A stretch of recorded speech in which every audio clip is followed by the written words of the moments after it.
Okay, so I was going to talk about, I was going to upload several videos on different issues, but I've decided to amalgamate this into one video because I think the issues are related.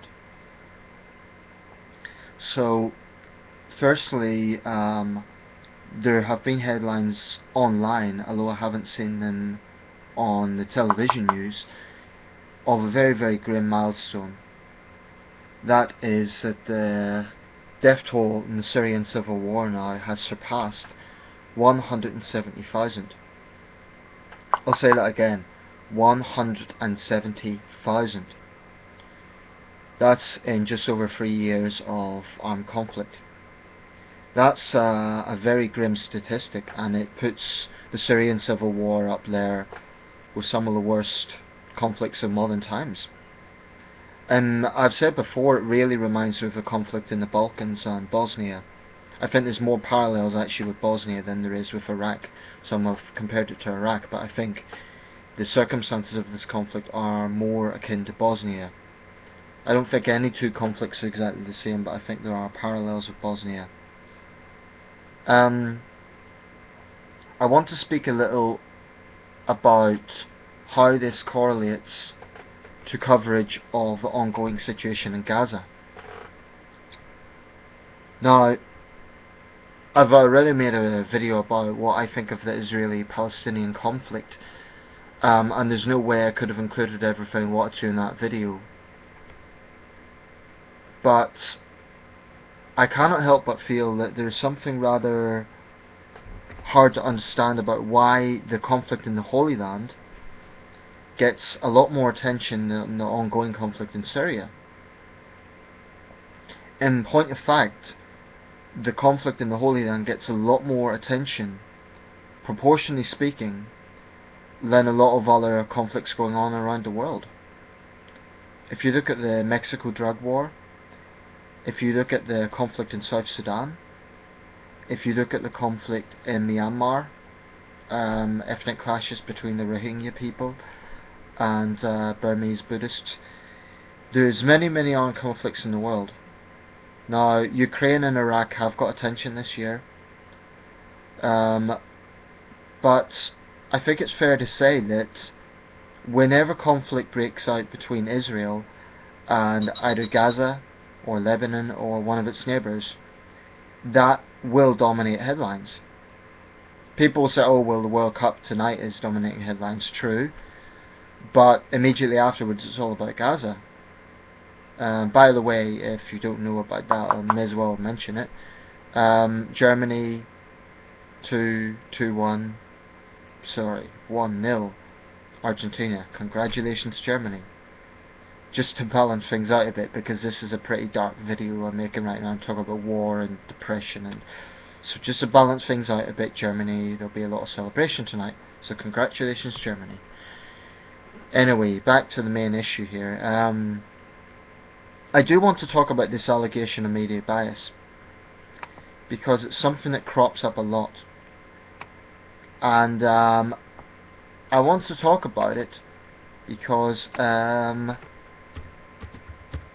it's something that I think gets thrown a lot about.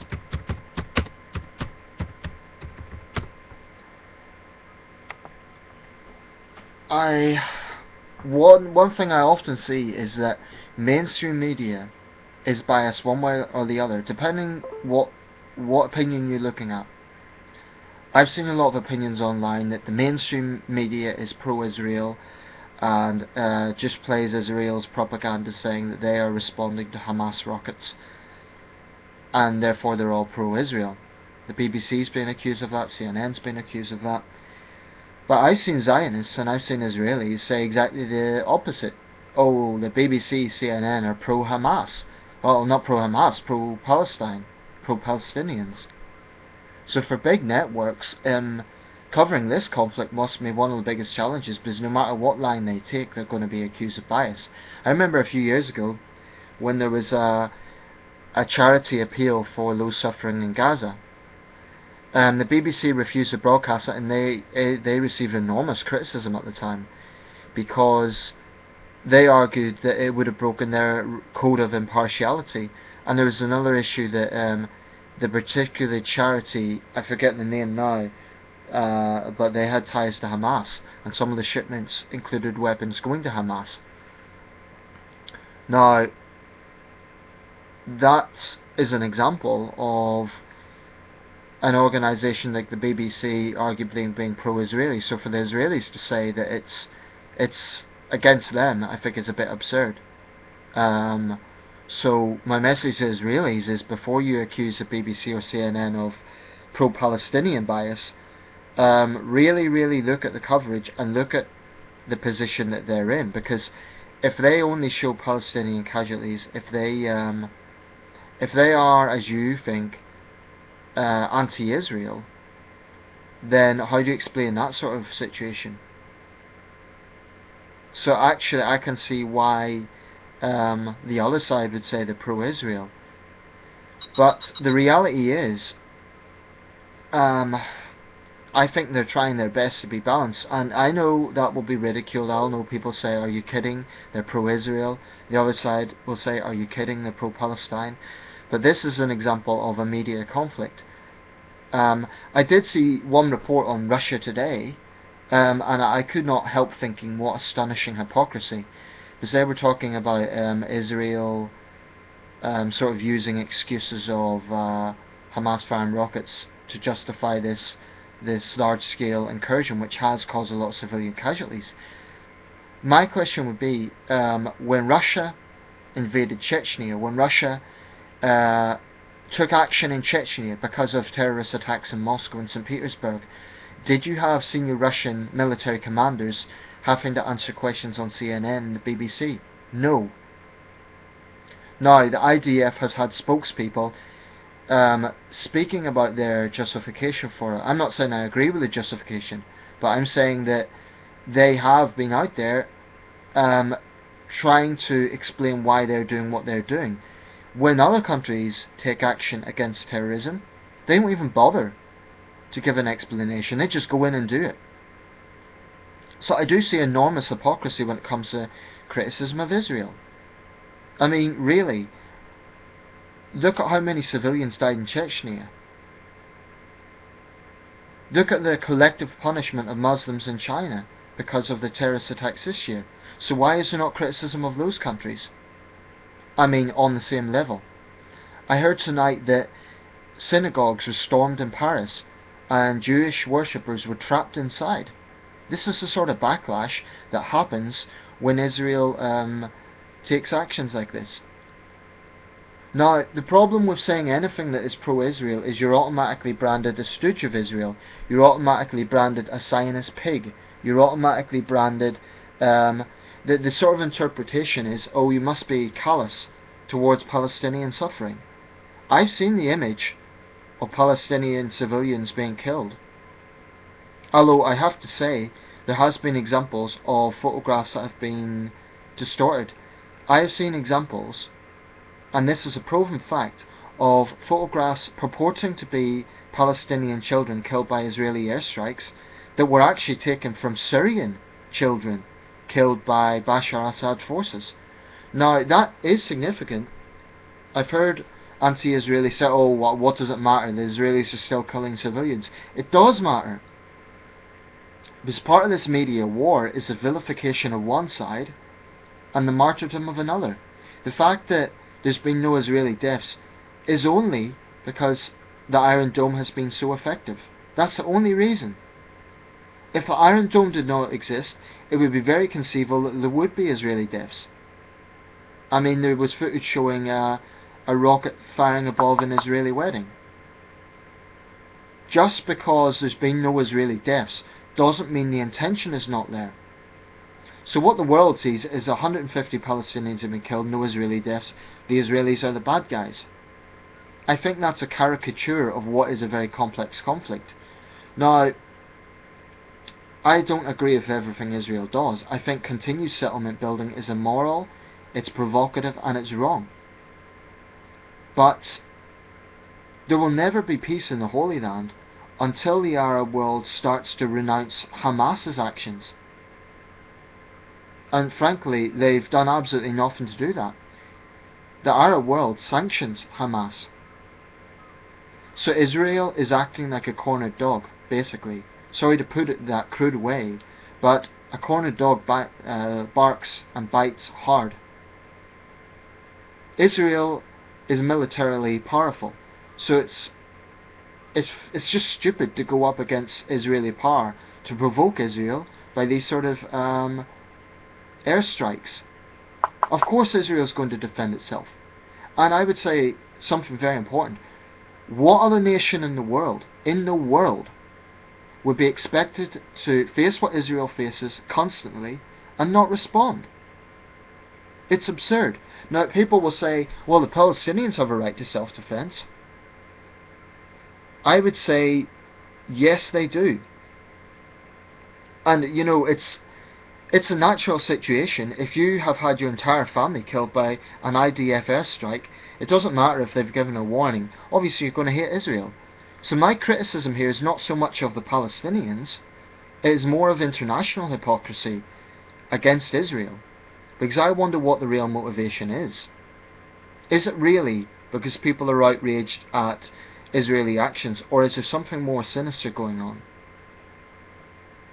And I know that's going to be a controversial statement, but why is it that 150 Palestinian deaths provokes more international outrage than 170,000 Syrian deaths? I think that's a legitimate question. Why is that? People will say, oh, you're callous, you don't care about Palestinian suffering. That's not true. I care about all innocent people suffering, believe it or not. I take absolutely no pleasure from the idea that there are people suffering in Gaza. It's a dismal place. And yes, people are suffering. But I believe Hamas has brought this situation on when they killed 3 innocent young Israeli men. But I just don't think there is an equilibrium here. I don't think there is proportionality in terms of criticism of Israel versus much bloodier conflicts around the world. That is something I cannot understand. Say what you will, but the fact of the matter is that milestone in the Syrian Civil War has got a lot less attention than... I mean, people say the world ignores the Palestinians. If anything, it focuses on the Palestinian issue a lot more than, for example, Kurds, the South Sudanese, the Rohingya. There's many other examples of oppressed people in the world. And especially hypocritical is the Arab outrage, because I don't see the same level of outrage when Arab dictators brutalise their own people. I really don't. So there's obviously an inconsistency here. It's one thing criticising Israel, but at least be consistent. And then it's just this inconsistency and hypocrisy I cannot stand. And I don't understand it. I really do not understand it. You know, I've seen the argument about Israel being a land grabber, and that is why there's so much outrage. Now you can argue till you're blue in the face that the origins of Israel were immoral. But Israel as a nation state is a simple fact. It exists, and it's not going away anytime soon.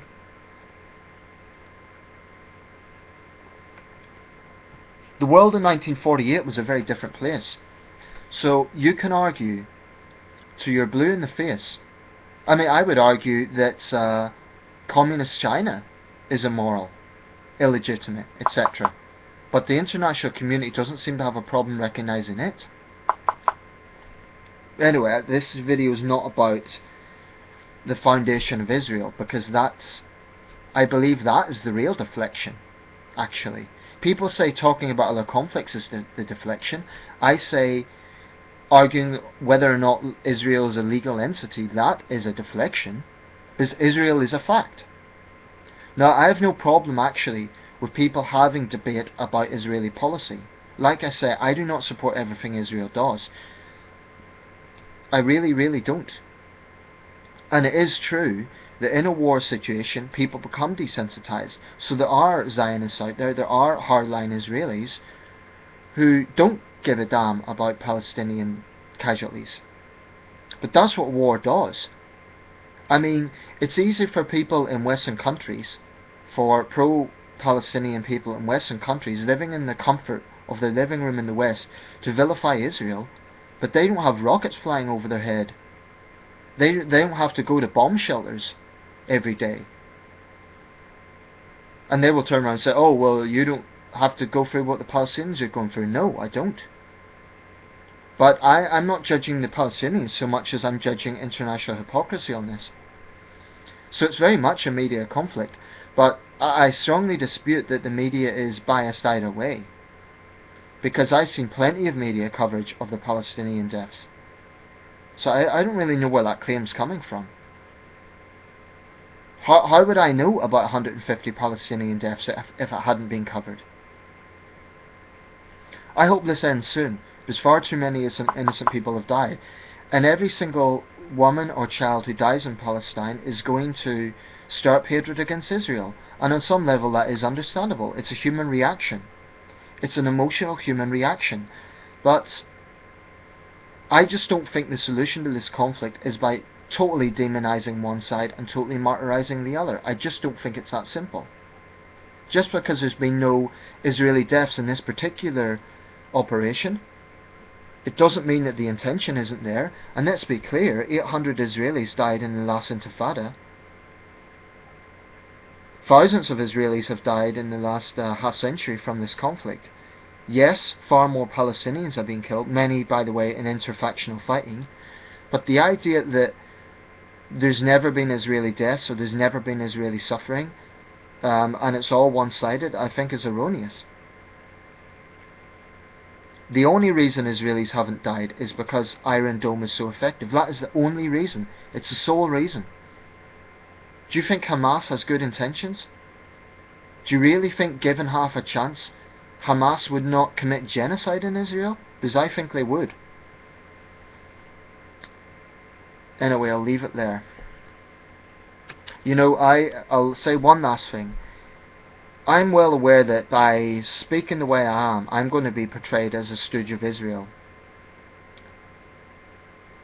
I am somewhat sympathetic to Israel's position. But that does not mean I am sycophantic to Israel, and it does not mean I agree with everything Israel does. I think settlement building is a big mistake. And I think over the years Israel has a lot of blood on its hands. But I think a lot of the international criticism is profoundly hypocritical, especially when it comes from countries like Russia. Profoundly hypocritical.